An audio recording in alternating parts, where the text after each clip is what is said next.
Alright, so I have something a little interesting today. It's going to be Worldbox but the Fortnite Island. Now this is a workshop mod created, and I think it's really cool. Because there's all these new maps we can try out in Worldbox, and I didn't realize that until just a couple days ago. And I'm like, you know what? That's going to be the next video I post. So we have Worldbox, but it's the Fortnite Island. Who will win in this amazing game, and what all sibs will we have? That is the question. Obviously, tilted towers is one of the big ones, right? We need tilted right off the bat. We need tilted. That's all I know. They're not settling a city here, though. Obviously, it might take them a while to, settle here. So far, it's looking like most of the Fortnite Island is uninhabitable to the human race, obviously. That could be a problem for the Fortnite people. Mainly, they're all settling over here on the eastern side of the Fortnite Island, which means that a lot of the Fortnite land is uninhabitable at the exact moment, which is not exactly a good thing when you really need, people settling Fortnite. But we do have one guy over here settling up here, and I believe this is kind of like a logging area. Currently, the closest thing we have to Tilted right now is the Holy Cho, which is the closest in proximity to Tilted. Now, personally, when I drop in Fortnite, I drop right here, which I forget the name of this place, but there's like a gas station. The guy always sells a pistol. That's the best area to drop in Fortnite. Obviously, you have the Spider-Man spot, and you have the Dwayne "The Rock" Johnson statue, which is right here, in the middle of the Fortnite map. The most important location, of course, to control. I feel like the Ickbob is going to be a pretty powerful country, though, as they have a fairly well-defendable area on the map, in my opinion.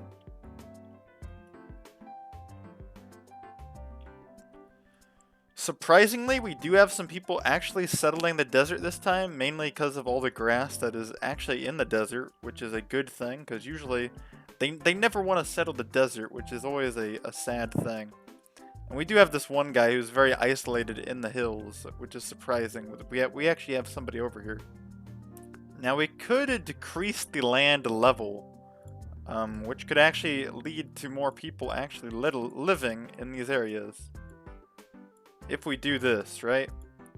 Now, I know people are going to say, Raider Knight, that defeats the entire purpose. But hear me out, guys. Hear me out. We can actually have people living in these areas, bro. I know it's crazy, but hear me out.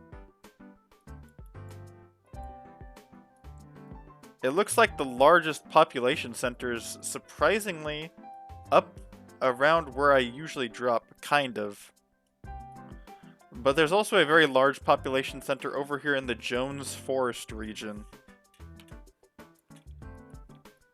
Meanwhile, Dwayne "The Rock" Johnson's statue has been populated with new citizens looking for opportunity, known as the Ickbob.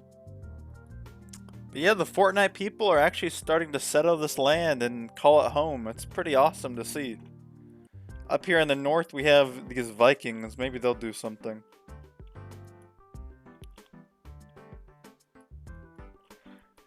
Not really a whole lot of people, though, pushing out west. It's mainly just the Easterners of Fortnite building up these big countries. But the largest country over here in the west is still kind of like this realm country, which probably will remain one of the strongest over here, as this is kind of the largest land to actually occupy in the west that is fairly flat.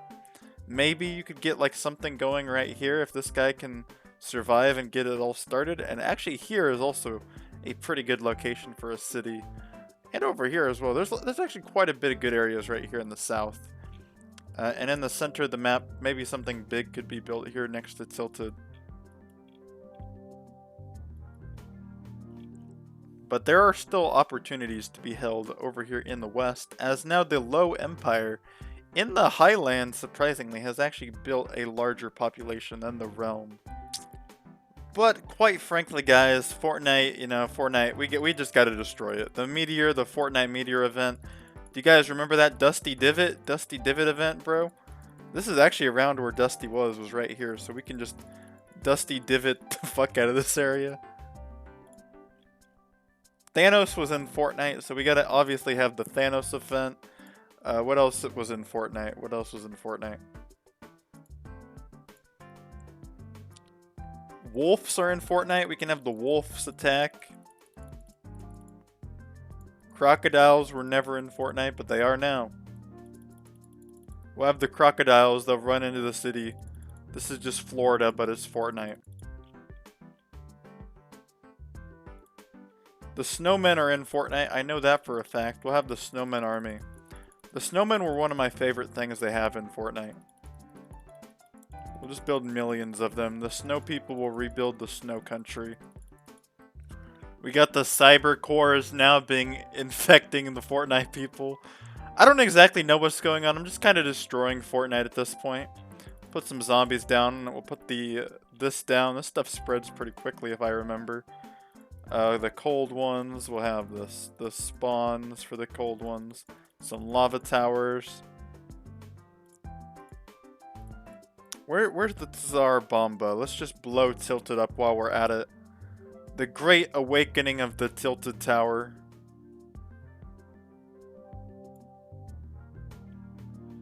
But yeah, that was the Fortnite Island. Hopefully you guys enjoyed that. I have some other maps too I want to check out in this video. Obviously, we have this masterpiece of a world right here. This is probably one of my favorites that I have. And then we have this beauty of a world right here. This is honestly peak Roblox. I mean peak Worldbox right here. Whoever built this, obviously a Chad who knows exactly what he was doing. If you don't like the new season of Fortnite, I also have the old season still on this as well, so I can go back to the old days of me and the boys playing Fortnite. This was probably my favorite season though. This was a lot of fun.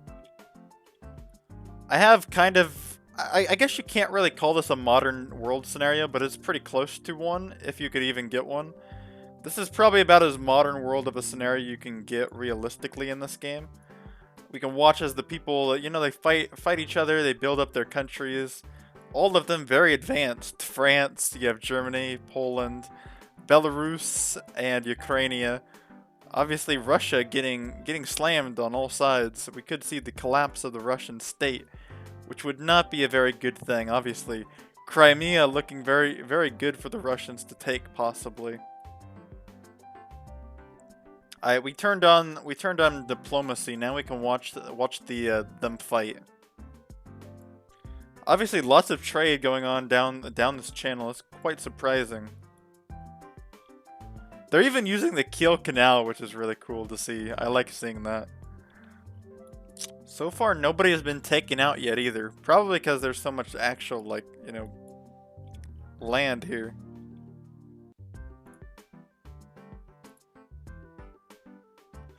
But with this beautiful little button we have, we can force everybody on the entire globe map to basically go to war with each other, which, you know, it might do a little bit of trolling, quite frankly. It just might. And if I was the UK, I'd probably take over Ireland first, because that would give you a lot of land, and you can kind of, you know, flex quite a little bit.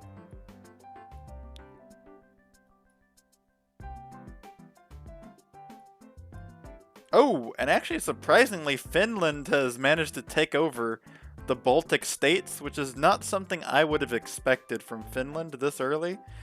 But Finland moving south, surprisingly. Finland could become a world power if they take over places like Sweden, Norway, and Russia. Obviously, lots of weak neighbors. The only real powerful neighbor that they have is Poland, so we could see some interesting stuff go on with all that. And honestly, Italy could do pretty well considering they have the mountains to their advantage. Italy is actually in a position to pretty easily defend their territory.